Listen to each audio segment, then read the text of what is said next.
La Dana, que el pasado 29 de octubre asoló Valencia, ha sido uno de los eventos climáticos más severos de los últimos años.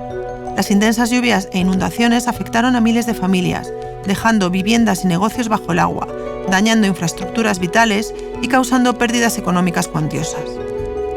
Hoy nos adentramos en las consecuencias directas e indirectas de este desastre, así como en los esfuerzos de recuperación que se están llevando a cabo para devolver la normalidad a las zonas afectadas.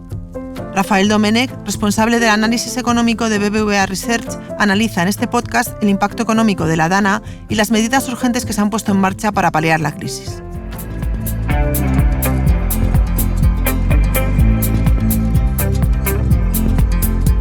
Blink, un podcast de BBVA, con Reyes Pariente.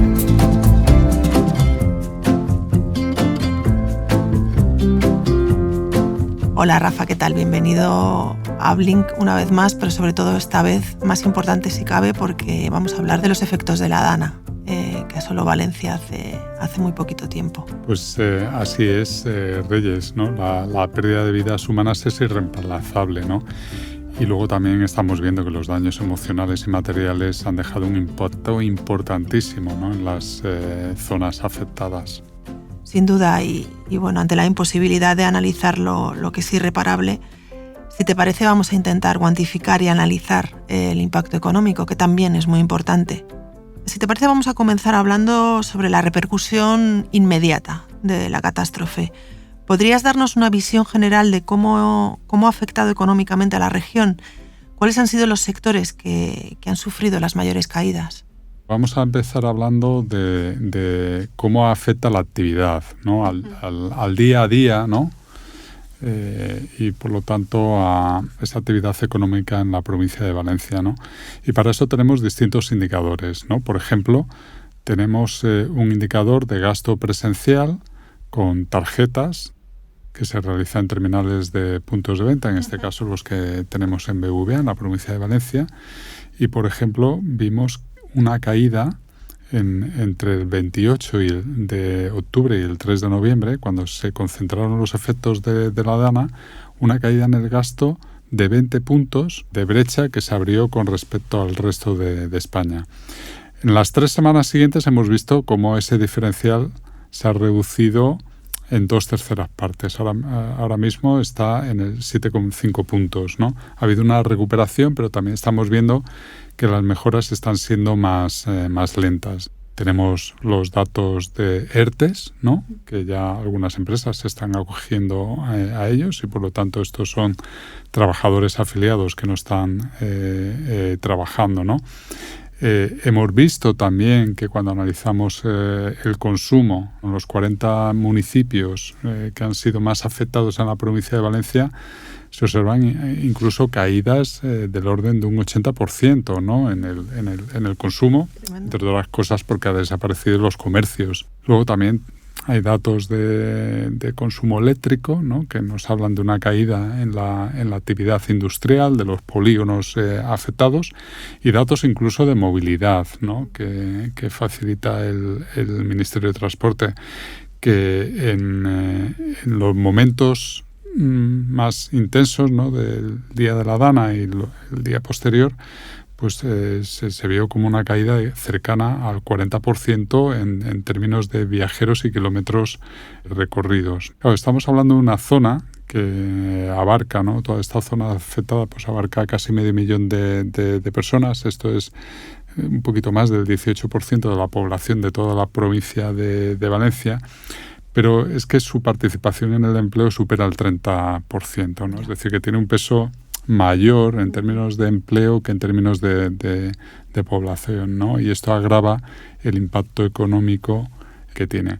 Con todo, nuestras mejores estimaciones ahora en tiempo real lo que nos indican es que la Dana en Valencia podría restar entre 1 y 2 décimas al crecimiento del Producto Interior Bruto de España, del conjunto del país, en el cuarto trimestre del 2024. Rafa, y pasemos a los daños. Para entender mejor la magnitud de esta catástrofe, ¿cómo se compara la Dana con otros desastres previos? Por supuesto, con todas las cautelas, sí, porque claro. Todavía se están haciendo evaluaciones de los daños, ¿no? Pero estas evaluaciones llegan a aproximadamente unos 14.500 millones de euros, ¿no? Y esto, para que nos hagamos una idea, está cerca ya esta cifra del 1% del Producto Interior Bruto de España, ¿no? Uh-huh. Todos los daños, ¿no? Antes hablábamos del impacto del crecimiento, ahora estamos hablando de destrucción de riqueza, ¿no? De los daños. Y esto es cercano al 1% del PIB. El único precedente así, de una magnitud similar, no en cifra de muertos, que fue inferior, pero en daños, lo más cercano que tenemos es la riada de Bilbao en 1983, ¿no? Uh-huh. Si ponemos los daños ocasionados entonces en euros de ahora, sería el equivalente a unos 11.000 millones de euros, ¿no? Uh-huh. Es decir, que estamos hablando de que esta riada en Valencia, de entrada, pues tendría unos 3.500 millones de coste adicional al que tuvo aquella riada, ¿no? Y tuvo un impacto significativo en el empleo y la actividad local durante 2 trimestres. Es cierto que al final del segundo trimestre prácticamente el empleo y la actividad económica había recuperado ya el nivel que hubiera tenido de no haber ocurrido la DANA, lo cual también esto lo que nos hace pensar es que en términos de crecimiento económico una recuperación rápida e intensa puede aportar crecimiento incluso en el futuro, ¿no? Fuera de nuestras fronteras, para ver también un impacto similar cercano a un punto del PIB, tenemos que irnos, por ejemplo, a los efectos que tuvo el huracán Katrina en 2005 en Estados Unidos, ¿no? Uh-huh. En aquel caso, como la caída ocurrió en el tercer trimestre, ¿no? Eso tuvo un impacto mayor en el conjunto del año. En el crecimiento trimestral del tercer trimestre en la economía norteamericana, supuso un lastre de 0,5 punto de crecimiento anualizado, ¿no? En general, lo que vemos de todos estos episodios es que aunque el impacto inicial es muy severo, la experiencia indica que si la recuperación es rápida y es eficiente, ¿no? Si se aplican las medidas adecuadas con rapidez y eficacia, pues podemos tener una recuperación del crecimiento bastante rápido, ¿no? Pues hablemos de eso, de recuperación. ¿Podrías darnos una idea de cuánto costará restablecer la normalidad en las zonas afectadas? Bueno, pues fíjate, ya con lo que hemos ido viendo en las últimas semanas, estamos hablando de un impacto del orden de 14.500 millones, ¿no? Que esto es lo que ha aprobado ya en ayudas distintos consejos de ministros, ¿no? Y como te decía, pues eso es el equivalente al 1% del PIB, ¿no? Pues se estima que se pueden necesitar más de 1.000 millones de euros para rehabilitar las más de 50.000 viviendas afectadas por la DANA, aunque por supuesto no todas tienen el mismo nivel de daño. Sabemos que algunas de ellas pues van a tener que derruir y construir nuevas, ¿no? Luego también sabemos que han quedado más de 100.000 vehículos dañados, incluyendo tanto vehículos como de transporte como automóviles, y que por lo tanto aquí se podrían necesitar 1.500 millones de euros.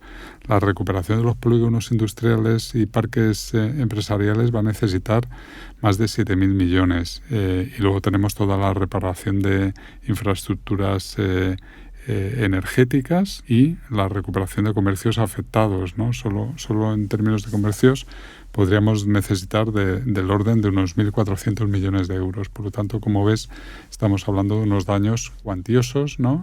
En distintos sectores. Y Rafa, ¿cuáles son las principales medidas que se han implementado para poder llevar a cabo esta recuperación económica? Pues mira, en cuanto a las medidas que ya se han anunciado, bueno, y de hecho se han aprobado, ¿no?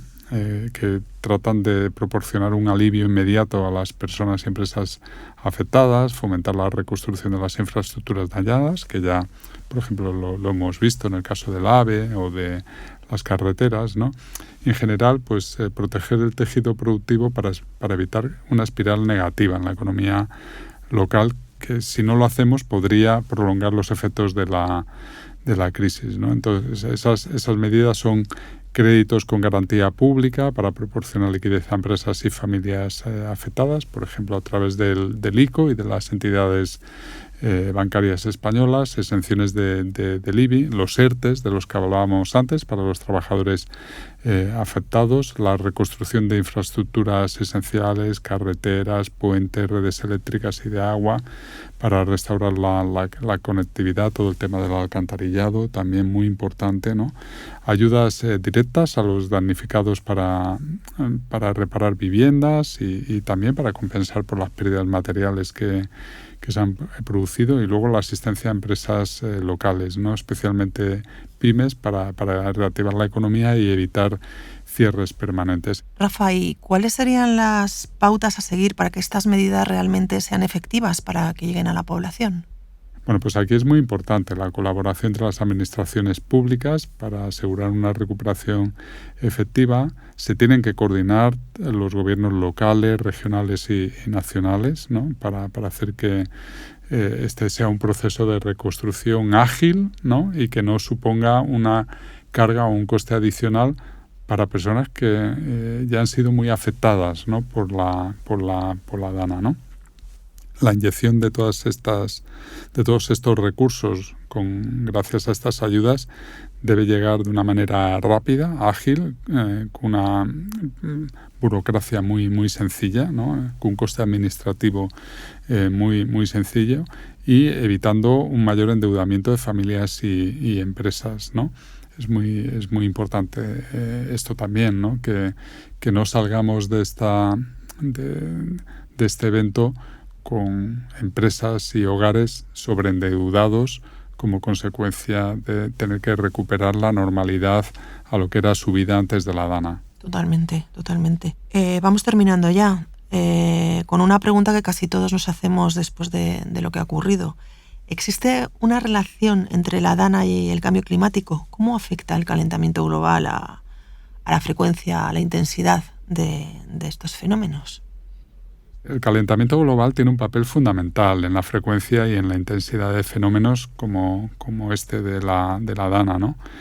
La evidencia científica pues indica que la concentración de carbono en la atmósfera es más elevada que en los últimos 2 millones de años, que su origen principal está en la quema de combustibles fósiles durante el último siglo y medio, y que la anomalía de temperaturas alcanzó ya en 2023 1,5 grados respecto a la media de ese periodo preindustrial, ¿no? que se considera como referencia entre 1850 y 1900, ¿no? Pero es que además el Mediterráneo está experimentando un incremento de la temperatura media que es casi el doble que el que observamos en la superficie global en las últimas décadas. Esto lo que incrementa, gracias al calentamiento del mar, es la probabilidad y severidad como fenómenos como las lluvias torrenciales, producto de esa evaporación del mar Mediterráneo, ¿no? Por lo tanto, hacia adelante, ¿no? Pensando en qué tenemos que hacer en las próximas décadas, ¿no? Porque estos son efectos a muy largo plazo, ¿no?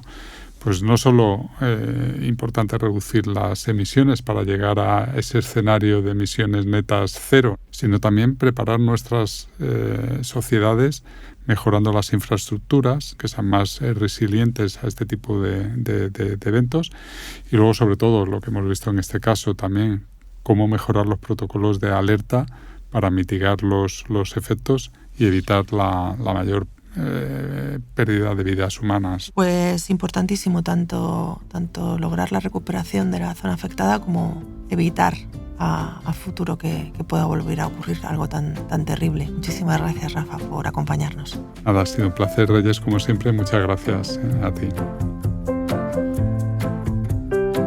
Sigue a Blink en las principales plataformas de audio y a BBVA en redes sociales.